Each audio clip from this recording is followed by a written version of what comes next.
Welcome back dito sa channel natin. Andito tayo ngayon sa may Araneta City, Cubao. Pupunta tayo dito sa may EDSA. Tatlong bagong modern EDSA busway station ang in-announce ng Department of Transportation. Isa na dyan ang bagong Cubao Busway Station.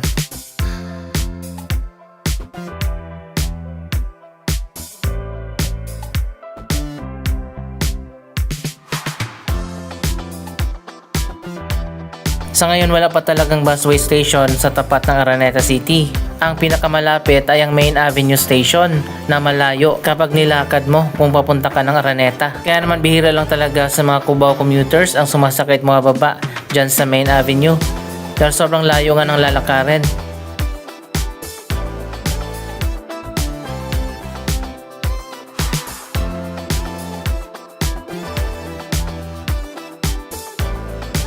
May official announcement na nga na magkakaroon na ng Cubao Busway Station. At akala natin ay dito na sa may Araneta City. Pero malayo pa lang, yung gitna pala nito ay pababa na, papunta sa ilalim. Kung saan yung gitna nga dumadaan yung EDSA Busway. Diretso na yan hanggang doon sa kabila na ng Aurora Boulevard. Ayan, mapapansin nyo naman, maliit na yung bahaging ito ng EDSA sa may Cubao. Kasi nga meron ditong tunnel. Kung maalala nyo, ang mga bus noon merong Cubao ilalim at merong Cubao ibabaw. Kung ibabaw yung sasakyan mo, dadaan ng farmers. Kung ilalim naman yung sasakyan mo, hindi na dadaan at magbababa dito sa Araneta.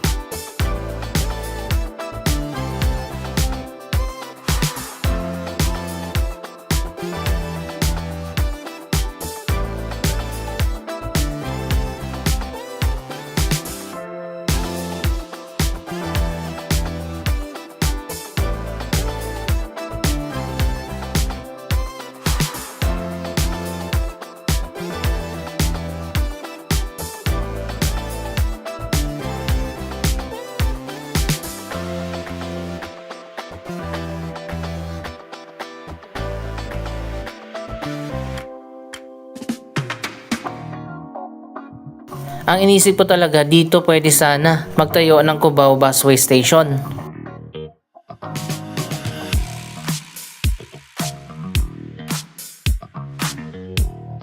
Pero inilabas na nga ang exact location ng Cubao Busway Station at yan ang pupuntahan natin.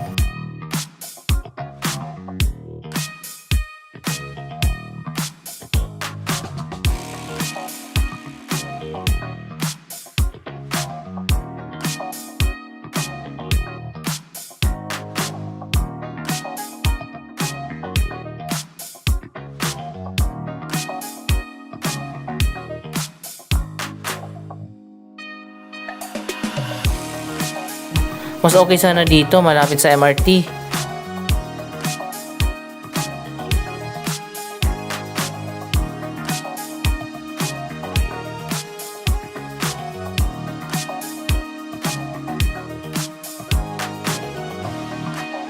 Pwede rin sana dito sa loob ng Araneta kung makipag-cooperate sila sa Araneta Group. Parang One Ayala kahit northbound lang. Anyway, hindi na nga mangyayari yan dahil meron ng location ang bagong Cubao Station ng EDSA Busway.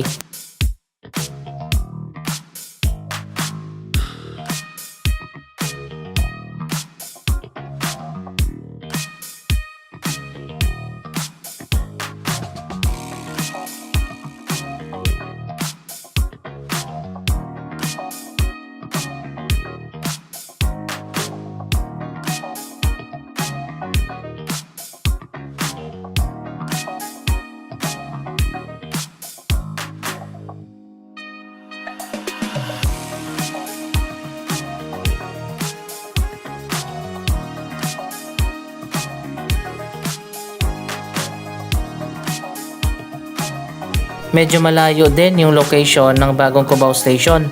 Yan ang pupuntahan natin. Hindi dito, malapit sa MRT 3.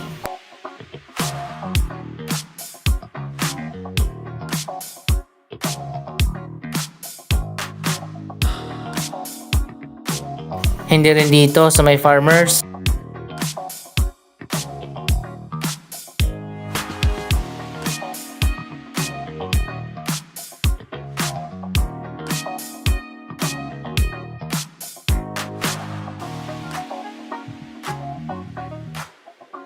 At lalong hindi dito dahil malalim yung tunnel dyan na dinadaanan ng mga sasakyan.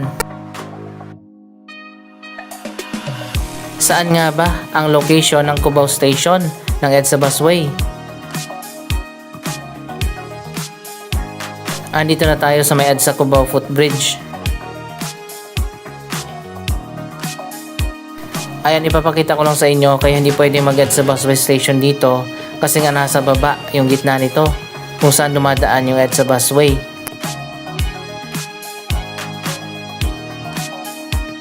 Dahil madadaanan din naman natin, ipapakita natin yung latest na progress dito sa pinakabagong mall dito sa Cubao, ang Philinvest Activa.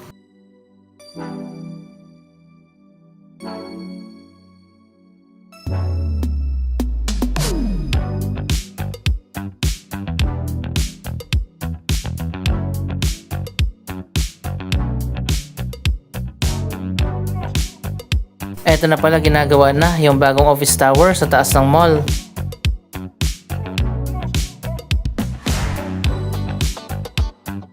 Yung isang condo at office building tapos na dito sa kabila.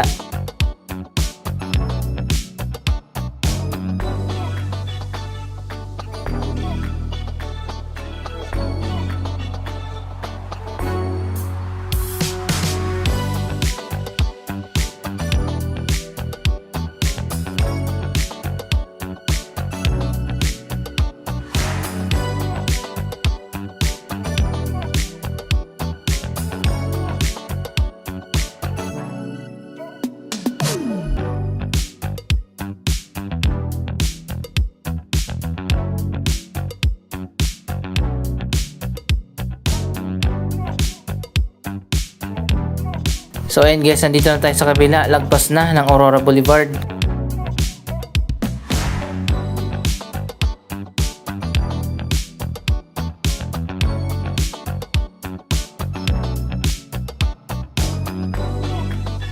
Dito pala sa unahan ang exact location ng bagong EDSA Busway.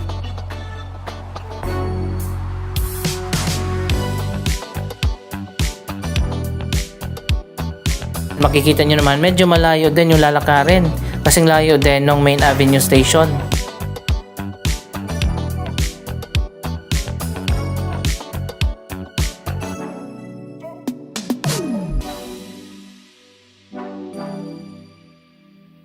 Ayan, dito na sa may Monte de Piedad Street sa may EDSA Cubao itatayo ang bagong EDSA Busway. Malapit ito sa magkakatabi ng mga bus terminal na papunta sa mga probinsya.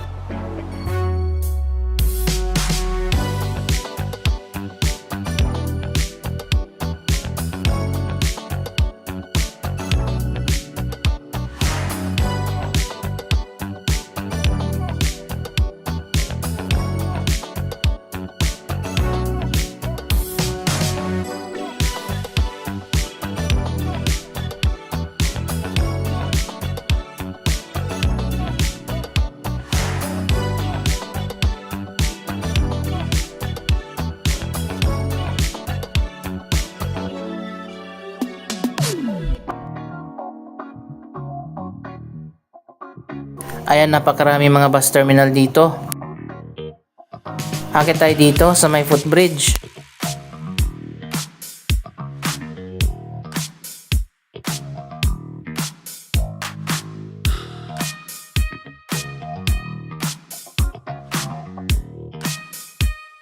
Ganyan kalayo ang lalakarin kung pupunta kayo ng Araneta City.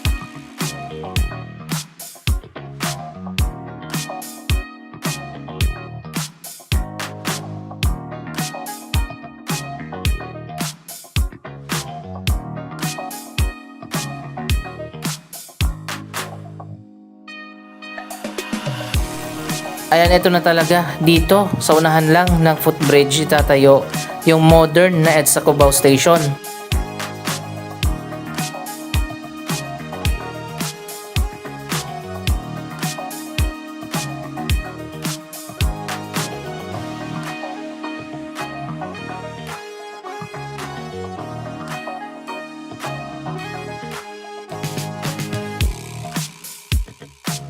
Nasa unahan lang ito ng bagong mall na Philinvest Activa.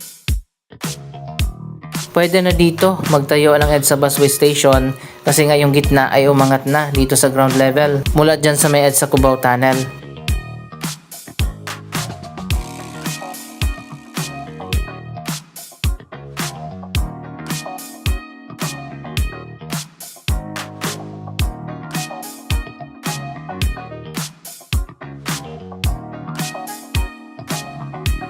Maganda pala yung magiging design ng EDSA Cubao Busway Station.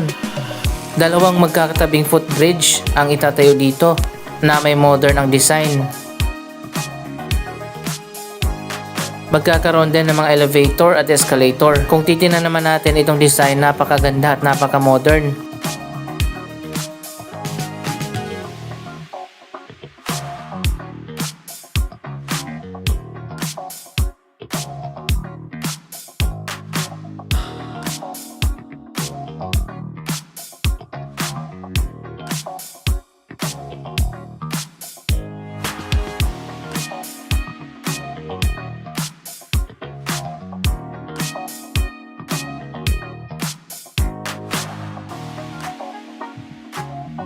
Marami pa rin makikinabang dito sa bagong EDSA Cubao Station dahil malapit nga ito sa mga bus terminal.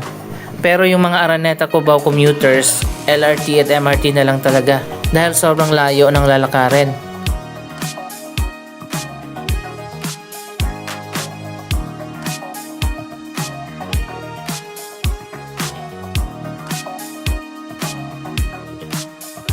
$265 million ang budget sa itatayong tatlong bagong EDSA busway dito sa Cubao at magkakaroon na rin ng EDSA busway sa Magallanes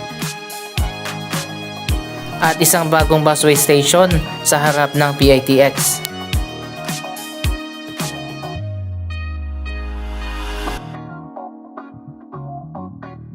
Ang kasunod na EDSA busway station na malapit dito ay ang Napa Q-Mart.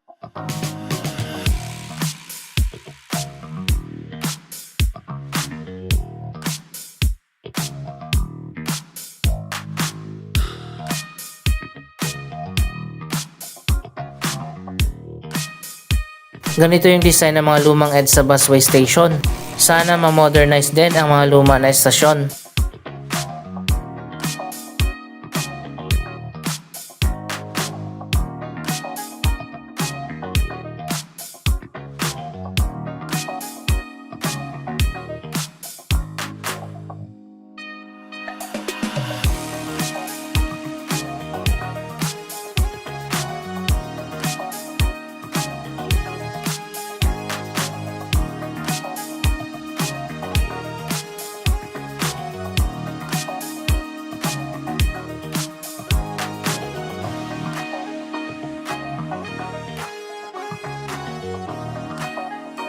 So finally may bago na Cubao Station ang EDSA busway. Mas maganda at mas modern na ang design. Yun nga lang medyo malayo kung pupunta ka ng Araneta kung saan karamihan ng mga Cubao commuters ang bumababa at sumasakay.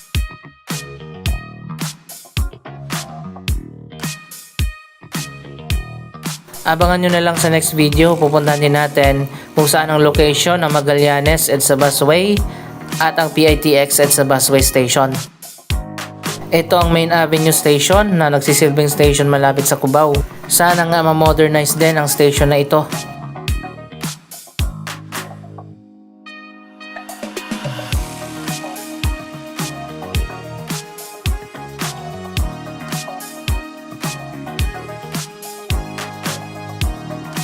Anong masasabi nyo sa mga bagong projects? Mag-comment lamang dyan sa baba ng inyong mga reaksyon. Maraming salamat sa inyong panonood. Huwag kalimutan na i-like, i-share ang video ito at mag-subscribe. Thank you for watching!